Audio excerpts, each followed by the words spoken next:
Salut les guys, alors aujourd'hui je vais revenir sur Barbare, le plus grand film d'épouvante des 10 dernières années. Seriously? Tout le monde dit ça, je ne sais pas pourquoi, je vais dire, je sais pas, j'ai l'impression que tout le monde a fumé la moquette, c'est pas possible, on n'a pas dû voir le même film. Mais bon, c'est pas grave, allez c'est parti, je vais vous donner mon avis, et vous l'aurez compris, je ne suis pas spécialement d'accord avec tout ce qui peut être dit sur ce film. Alors, est-ce que j'ai aimé le film? Oui, quand même, c'était sympathique. Ce film, je ne vais pas le démolir, c'était pas nul. Maintenant, pourquoi je suis pas d'accord? Parce que ce film, c'est juste un petit film d'horreur sympatoche.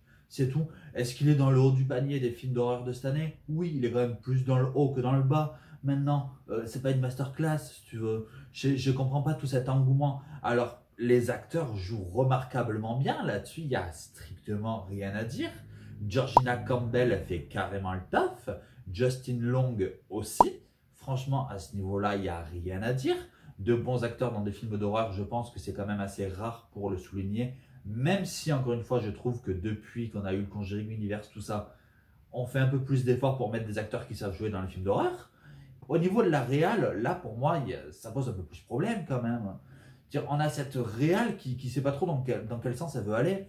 Alors, ça lorgne beaucoup vers l'imaginatif, c'est-à-dire qu'on ne te montre pas beaucoup de choses dans cette première partie de film. On te laisse énormément imaginer ce qui pourrait arriver, qui n'arrive pas. Donc, du coup, c'est juste très barbant au bout de 30 minutes où il ne se passe rien. C'est très agaçant, ou en tout cas, il ne se passe rien pour moi. Je trouve donc que cette réal, elle est plutôt propre, plutôt soignée, mais il n'y a pas de pâte, encore une fois, il n'y a pas le truc. Ça lorgne beaucoup sur ce qui a déjà été fait.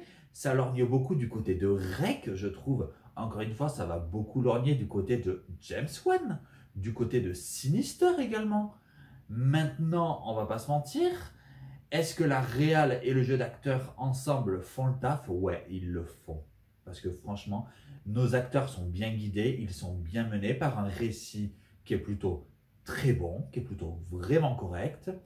Les réponses apportées sont plutôt apportées de façon satisfaisante. Bon, on va pas trop t'en dire, mais en même temps, on va t'en dire assez pour que tu comprennes. J'aime ça dans les films d'horreur, moi, personnellement. Quand on t'en dit, mais pas trop non plus, c'est quelque chose que j'ai toujours apprécié. J'ai jamais aimé les explications, si tu veux, où on t'explique pendant 10 minutes le pourquoi du comment, hormis dans la saga Saw, où là, ça fonctionnait. Mais en même temps, la saga Saw est tellement compliquée que, voilà. Je trouve sinon que ce film, ben ouais, pour moi, il est un peu chiant, quoi. Il est un peu chiant. Et la faute, en fait, a une mise en scène et à une construction, je dirais, qui est laborieuse. Vraiment. Et c'est dommage, hein, parce qu'on a des bons acteurs, encore une fois, on a une superbe réale, encore une fois. Mais vraiment, tout mélangé, ça fait un mix un peu bizarre. C'est comme si on n'avait pas mis les morceaux dans le bon sens. On a cette deuxième partie qui, pour moi, ne colle pas du tout avec la première et où c'est tranché de façon un petit peu trop incisive. Et je pense vraiment qu'à partir de là, ouais, je vais rentrer dans une partie avec spoil parce que ça va être compliqué de continuer sans les spoils. Donc, si tu n'as pas vu le film, reviens. Donc, spoilers, ouais, cette deuxième partie où tout d'un coup ça va couper net au moment où notre héroïne, entre guillemets, se fait attaquer, j'ai trouvé ça mais totalement farfelu. Alors, je vois l'idée qu'il a voulu faire le réal, mais ça passe pas, c'est mal fait. La coupe est beaucoup trop franche et beaucoup trop nette, on dirait limite que c'est deux films différents, quoi. Ça m'a vraiment sorti du truc, mais réellement, ça m'a sorti du truc. Quitte à faire ça, j'aurais limite préféré que ça commence directement avec le personnage de Justin Long qui rentre dans la maison directement. Et qu'on nous explique via une conversation téléphonique que s'il est là, c'est parce qu'il est le propriétaire, blablabli, blablabla. Et tout, entre guillemets, l'histoire avec la fille qui l'accuse de viol, tout ça, on s'en fout, ça mène à rien cette histoire. C'est bidon, c'est comment gonfler le récit artificiellement. Et du coup, ça nous perd et ça nous ramène pas vraiment au large. C'est inutile. Tout ça, toute l'intrigue autour de ce personnage-là, pour moi, elle est inutile. En plus, je suis désolé, mais il est détestable. Alors ça, c'est vrai que sur le papier, c'était une bonne idée, mais à la fin, ça devient vraiment lourd. Moi, j'aime que les personnages qui sont détestables, entre guillemets, ce soit eux qui gagnent à la fin, histoire qu'au moins on enfonce le clou. Le gars, c'est un connard, mais c'est un connard jusqu'au bout, c'est lui qui gagne, tu vois. C'est limite un film amoral en faisant ça, mais au moins ça fonctionne. Là, c'est un connard, et bien il va mourir, ben oui, parce que c'est un connard. Donc, nul. Ça aussi, j'ai trouvé ça nul. J'aurais, à la fin, en fait, quand on nous fait croire que la fille meurt et que c'est lui qui a survécu, mais je trouvais ça génial, en fait. J'étais là, mais c'est horrible! C'est horriblement jouissif, et c'est ça aussi que j'aime dans le cinéma d'horreur. Hein. Vous allez dire, celui-là, c'est un psychopathe. Mais, mais là, non, en fait, tout est bien qui finit bien. Je veux dire, non, non, non. C'est tout est bien qui finit bien, et moi, ça m'a barbé, encore une fois. Je vais arrêter le jeu de mots avec ça, parce que ce film, ben, en fait, il ne fait que... C'est le syndrome Smile. Voilà, je peux pas dire mieux, je me coupe. C'est le syndrome Smile, vraiment. Si tu n'as pas vu ma critique, je t'invite à la regarder. C'est-à-dire qu'on va prendre toutes les choses qui ont fonctionné dans les gros films d'horreur de ces dernières années, Sinister, le Conjuring Universe, on va prendre tout ça. On va le mettre à notre sauce et ça va pondre un truc comme ça. Et là, tout le monde va te dire, c'est le meilleur film d'horreur de ces 10 dernières années. Un rythme à te couper le souffle. Alors clairement, ceux qui ont dit ça, je ne comprends pas. On n'a pas parlé du même rythme, hein, personnellement. Mais non, je suis désolé, c'est pas du tout le meilleur film d'horreur des dernières années. C'est pas du tout un choc, ce film. Je suis désolé. Alors c'est quoi le choc, en fait? C'est que le psychopathe, c'est quelqu'un qui violait des filles. Mais en quoi c'est... Enfin, je dirais pas que c'est pas choquant, mais dans un film d'horreur, c'est un sujet qui a déjà été traité au moins 250 000 fois, et même des fois de façon beaucoup plus sordide. Donc je comprends même pas, là, le sujet il est effleuré. Donc je peux même pas dire que ce soit traité de façon choc. On va te reprendre le monstre de la mer, entre guillemets. Il est sympatoche, mais je suis le seul à avoir l'impression de revoir les monstres du film Rec. Enfin, sérieusement. Alors déjà, on a eu Smile qui t'a un petit peu copié le monstre de Sinister. Là, on a Barbare qui va te copier le monstre de Rec.